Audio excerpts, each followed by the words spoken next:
तेल की फी बैरल कीमत $200 तक पहुंचने के लिए तैयार हो जाएं। ईरान की पॉलिसी अब पैर दर पे हमले होगी। अपना हरमुस में आने वाला हर जहाज टैंकर हमारा जायज हदफ तस्वुर होगा। बाज़ाराना इनकलाब ने धमकी दे दी, कहा तेल के एक कतरे को भी गुजरने की इजाजत नहीं देंगे। ईरान ने गूगल, अमेजॉन और माइक्रोसॉफ्ट समेत कई अमेरिकी टेक्नोलॉजी कंपनियों को भी जायज हदफ करार दे दिया। दफातर और डाटा सेंटर्स की फहरिस्त जारी कर दी। कहा दुश्मन के टेक्नोलॉजी इंफ्रास्ट्रक्चर को निशाना बनाने की तैयारी कर रहे हैं।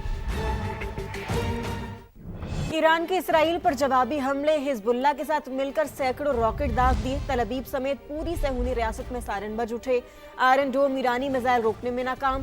सहूनी शहरों में भगदड़ मच गई। मशरिक वस्ता पर भी हमले जारी। इराक के करीब समंदर में 2 गैर मुल्की ऑयल टैंकर पर हमला, आग भड़क उठी। अमले का एक रुकन हलाक, 25 को बचा लिया गया। हुकाम के मुताबिक रेस्क्यू टीमें आग पर काबू पाने की कोशिश में मसरूफ। गुज़श्ता रोज भी 3 जहाजों को निशाना बनाया गया। सऊदी अरब का 3 बैलिस्टिक मिसाइल और 18 ड्रोन गिराने का दावा। इराक और बहरीन में भी अमरीकी अहदाफ पर ड्रोन हमले। कतर ने भी 2 बैलिस्टिक मिसाइल तबाह किए। ईरान पर अमेरिका और इसराइल के वहशियाना हमले जारी। ताज़ा हमलों में पासदाराना इनकलाब के कर्नल सैयद इब्राहिम समेत मजीद 9 अफराद जान बहक। तेहरान के मुख्तलिफ इलाकों में इंफ्रास्ट्रक्चर को निशाना बनाया गया। मेहराबाद एयरपोर्ट के करीब जोरदार धमाके सुने गए। लेबनान पर भी इसराइल की जवारियत जारी है। बैरूत में खौफनाक हमले, 8 शहरी शहीद हुए, 17 जख्मी हो गए। लेबनानी वजारत सेहत के मुताबिक इलाके में इमदादी कार्रवाइयाँ जारी हैं। जख्मी और शोहदा की तादाद बढ़ने का खदशा।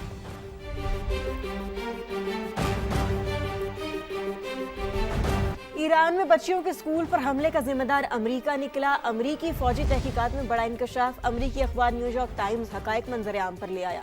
अखबार के मुताबिक मीनाब में स्कूल पर हमला हदफ के तयन की गलती थी। मिसाइल हमले के लिए पुराने डाटा का इस्तेमाल किया गया, जो गलती का बायस बना। ईरान के स्कूल पर हमले का जिम्मेदार अमेरिका, फौजी तहकीकात में बड़ा इंकशाफ। न्यूयॉर्क टाइम्स हकाइक मंजर आम पर ले आया। अमरीकी अखबार के मुताबिक मीनाब स्कूल पर हमला हदफ के तयन की गलती थी। मिसाइल हमले के लिए पुराने डेटा का इस्तेमाल किया गया। अमरीकी फौजी हुकाम का कहना है तहकीकात इब्तिदाई मराहिल में है। पुराने डेटा को डबल चेक क्यों नहीं किया गया, इस अहम सवाल समेत कई सवालात के जवाब सामने नहीं आए। न्यूयॉर्क टाइम्स ने बच्चों से भरे स्कूल को निशाना बनाना हालिया अशरों की सबसे बड़ी और भयानक फौजी गलती करार दिया। जंग खत्म करने का वाहिद तरीका ईरानी खुद मुख्तारी को तस्लीम करना है। जंग में होने वाले नुकसान का हर्जाना अदा किया जाए। ईरानी सदर मसूद पज़ेश्कियान का बयान। सोशल मीडिया पर लिखा, मुस्तकबिल में किसी भी जाहिरियत के खिलाफ मजबूत बैनुल-अक़वामी जमानतें दी जाएं। अमेरिका और इसराइल ने खत्ते में जंग की आग भड़काई। पाकिस्तानी और रूसी रहनुमाओं से मुस्बत बातचीत हुई। दोनों रहनुमाओं से खत्ते में अमन के लिए ईरानी अज़्म का इयादा किया। आगे बढ़ते हम बताते हैं, हुकूमत ने पेट्रोल और डीजल की कीमत जानबूझकर बढ़ाई, कंपनियों को फायदा पहुंचाया, 19 अरब का टीका लगाया। साबिक वज़ीर खजाना मिफ्ताह इस्माइल के प्रोग्राम नदीम मलिक लाइव में हुकूमती फैसलों पर तनकीद। कहा टैक्स लगाते, कीमतों को फौरी ना बढ़ाते। किफायतशारी पॉलिसी भी मगरमच्छ के आंसू करार। स्कूल बंद करने के फैसलों को भी आड़े हाथों ले लिया। सरकार ने 20 रुपए टैक्स बढ़ाया है और 35 रुपए प्राइस बढ़ाई है कंपनी। बेस्ट ये है कि बहुत बड़ी गलती की है और वर्स्ट ये है कि जानबूझ कर किया गया है। कोई सेंस नहीं था कंपनियों को फायदा देने का। ये कितने अरब की पक्की बनती है जी? 19 अरब रुपए। नवाज शरीफ साहब कहते हैं कि मैं अपने पीएचडीपी को 50% पे फ्रीज कर रहा हूँ। इसी तरह सूबे जो है ना वो भी कह देते हैं कि हम अपना पीएचडीपी जो है सूबों का एडीपी जिसको बोलते हैं वो हम 50% पे फ्रीज कर रहे हैं। ये जो है ना ये मगरमच्छ के आंसू है कि हम सैलरी को 25% काट दिया, यानी कि 4 लाख रुपए 3 लाख रुपए वहां से काट दिए और 25 करोड़ रुपए आप एमएनएस को फिर भी दे रहे हैं। ऑस्टेरिटी के नाम पे जो एक मेजर लिया है मैं समझता हूँ बहुत गलत है। ये इन्होंने स्कूलें बंद कर दी। 2025 में पूरे स्कूल ईयर में पंजाब में सिर्फ 135 दिन स्कूल लगी। 31 मार्च तक छुट्टी दे दी है। कभी बसंत आती है हम छुट्टी दे देते हैं, ईद तो खैर हम देते ही हैं। उसके बाद स्मॉग हो गई, छुट्टी दे दी। क्रिकेट का मैच हुआ, छुट्टी दे दी। मुझे बताएं कि कौन से गांव के अंदर ये बच्चे गाड़ियों में बैठ के स्कूल जाते हैं या देहातों में। दुनिया भर में ये है कि आखिर तक स्कूल बंद नहीं होगी और सबसे पहले स्कूल खुलेगी। हमारे यहाँ उल्टी गंगा बंदी की कुछ बात हुई स्कूल बंद कर दो। फाहों पर कान ना धरे, ना घबराएं। पाकिस्तान के पास सरकारी मिल्कियत में अप्रैल तक के लिए पेट्रोल और डीजल का वाफिर जखीरा मौजूद है। मजीद तफसीलात रिजवान आलम की रिपोर्ट में देखिए। मशरिक़ वुस्ता में कशीदगी, मुल्क में पेट्रोल और डीजल वाफिर मिकदार में मौजूद। PSO की रिपोर्ट की तफसीलात समा को मौसूल हो गयी। पाकिस्तान स्टेट ऑयल के मुताबिक पेट्रोलियम मसनूआत का 20 दिन से जायद का जखीरा मौजूद। निजी कंपनीज के पास भी वाफिर मिकदार मौजूद है। किल्लत से मुतालिक गलत मालूमात फैलाई जा रही हैं। रिपोर्ट में बताया गया कि ओमान से रवा माह के लिए पेट्रोल के 2 कार्गो खरीदे जा चुके हैं जो शेड्यूल के मुताबिक आएंगे। हुकूमती मामनत से सऊदी अरब से भी पेट्रोल का कार्गो हासिल कर लिया गया। एक और जहाज अप्रैल के पहले हफ्ते के लिए खरीदा जा चुका है। 10 मार्च को खोले गए टेंडर पर 25 अप्रैल को पेट्रोल का दूसरा कार्गो मिल जाएगा। PSO हुकाम का कहना है कि आबनाए हुर्मुज की मौजूदा सूरत हाल के बाइस कुवैत पेट्रोलियम से 2 तैयार कार्गोज पाकिस्तान न पहुंच सके। डिमांड और सप्लाई के मुताबिक कार्गोज की तादाद का फैसला किया जाएगा। आने वाले ज़राई सीजन और स्ट्रेटेजिक स्टॉक जमा करने के लिए मुतबादिल ज़राई ऑप्शन पर भी नजर है।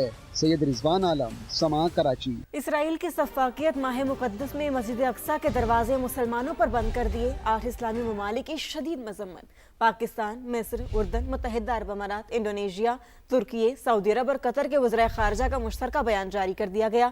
बयान में कहा है कि इसराइल की जानिब से माह रमज़ान में मस्जिद अक्सा के दरवाजे मुसलमानों के लिए बंद करना काबिल मजम्मत है।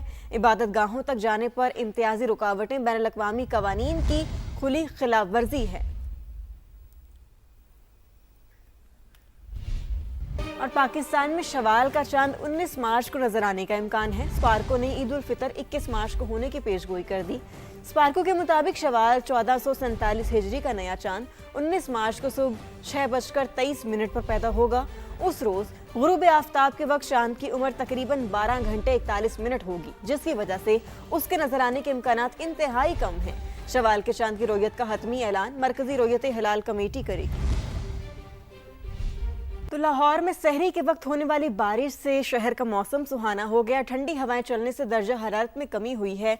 इस्लामाबाद, रावलपिंडी और पंजाब के दीगर इलाकों में भी रिमझिम से मौसम खुशगवार हो गया है। तफसीलात जान लेते हैं समा के नुमाइंदे अन जफर से। अंस, मंजर कशी कीजिएगा। जी बिल्कुल, आज सुबह सवेरे शहरी के औकात में शहर के मुख्तलिफ इलाकों में बारिश का सिलसिला शुरू हुआ था। लाहौर के मुख्तलिफ इलाके जिनमें समनाबाद है, चुबुर्जी है, मॉडल टाउन की तरफ है, गुलबर्ग की तरफ है, यहाँ पर बारिश हुई थी। माह रमज़ान की पहली बारिश के बाद शहर का मौसम इस वक्त काफ़ी खुशगवार हो चुका है और लाहौर में गुज़िश्ता कुछ रोज़ से गर्मी की शिद्दत में दिन ब दिन इजाफा होता जा रहा था, उसमें भी काफ़ी कमी आई है और इस वक्त लाहौर का टेम्परेचर 15 डिग्री सेंटीग्रेड रिकॉर्ड किया जा रहा है। महकमा मौसमियात के मुताबिक शहर में आज ज़्यादा से ज़्यादा टेम्परेचर 30 डिग्री सेंटीग्रेड तक जाने का इम्कान है। इस वक्त भी लाहौर में आसमान पर बादलों का बसेरा है और 8 किलोमीटर फी घंटा की रफ्तार से हवाएं भी चल रही हैं। महकमा मौसमियात के मुताबिक शहर में आने वाले 12 घंटों के दौरान मजीद बारिश भी मुतवक्की है और शहरियों का रोज़ा जो है वो इसी तरह ठंडा गुजरने का ही इम्कान है। जी, अमरीकी सदर डोनाल्ड ट्रंप ने कहा है कि ईरान के खिलाफ जंग जीत चुके इनके 58 बहरी जहाज, एयरफोर्स, दिफाई आलात सब तबाह कर दिए। उसके बावजूद जल्दी नहीं निकलना चाहते। हमें ये काम मुकम्मल करना होगा। हम अमेरिका और दुनिया को लाहक खतरे को खत्म करेंगे। हम अपना काम मुकम्मल करने तक नहीं छोड़ेंगे। अमरीकी सदर का कहना था अमेरिका तेल की आलमी तरसील के लिए काम कर रहा है। IEA ने 400 मिलियन बैरल तेल रिलीज करने पर इत्तेफाक किया है, जिसकी वजह से तेल की कीमतें नुमाया तौर पर कम हुई हैं। Well, it's only good if you win. You know, you can only do. And we've won. Let me tell you, we've won. You know, you never like to say too early you won. We won. We won the bet. In the first hour, it was over. We knocked out 58 naval ships. We knocked out their navy, but they also knocked out the mine layers, and we knocked out 31 of them. Over the past 11 days, our military has virtually destroyed Iran. Their air force is gone, totally gone. That took the better part of about 3 hours. They no longer have radar. They don't have anti-aircraft equipment. They don't have anything. Their missiles are down 90%. Their drones are down 85%.